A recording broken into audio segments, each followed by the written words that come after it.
Assalaamu calaykum waraxmatullaahi wabarakaatu. Walaalaha ku taxan janaalkan waxaan rabaa inaan la wadaago duco yar oo gaaban oo muhiimad weyn inoo ku fadhida. Ducadaas haddii uu qofku akhristo, Ilaahay wuxuu kaga faydaa dhibaatooyinka haysta ee adduunyada. Haddii ahaan lahayd hammi, haddii ahaan lahayd murugo, haddii ahaan lahayd xanuun ku haya, haddii ahaan lahayd irsaaqadii kugu ciriiriyoonta.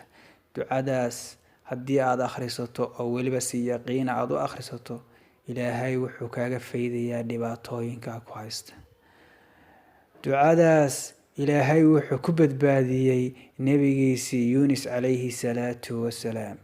Nebigaas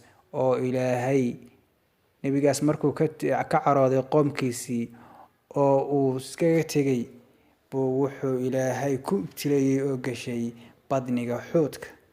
Isagoo halkaa ku jira oo 3 mugdi ku dhex jira ayuu ducada akhristay: mugdiga caloosha bahalka, mugdiga badda ka sii sarreeya, iyo mugdiga habeenka. Ducadaas marka waxa weeye: laa ilaaha illaa anta subxaanaka innii kuntu mina adh-dhaalimiin. Ducada markuu akhriyay nebigaas ayaa Ilaahay dhibkii haystay iyo meeshii uu ku jiray ka soo saaray. Marka qof kasta oo muslim ah oo ducada akhrista oo weliba si yaqiin lagu akhrista, Ilaahay wuxuu kaga faydayaa dhibaatooyinka haysta. Marka walaal, ducada ku celceli. Waa duco gaaban oo dhibaato kasta ka faydaysa. laa ilaaha illaa anta subxaanaka innii kuntu mina adh-dhaalimiin.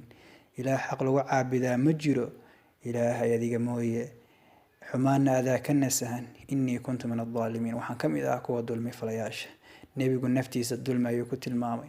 Marka waxaad ogaataa wax kasta oo kugu dhaca waa waxaad adigu kasbatay walaalo. Marka xag alla u noqo oo ka faa'iidayso ducadaas insha Allahu. Haddii ay tahay janaalkan markii kugu horeysay, walaal subscribe-ta nagu caawi si ay dhiirigelin nagu noqoto. Haddii ay ducadana ku cajabisay, la wadaag asxaabta qaaliga iyo dadka khayrka la jeceshahay. Qofka khayrka faafiya wuxuu la mid yahay kii samaynayo kale, ajirkiisa ayuu leeyahay. Wassalaamu calaykum.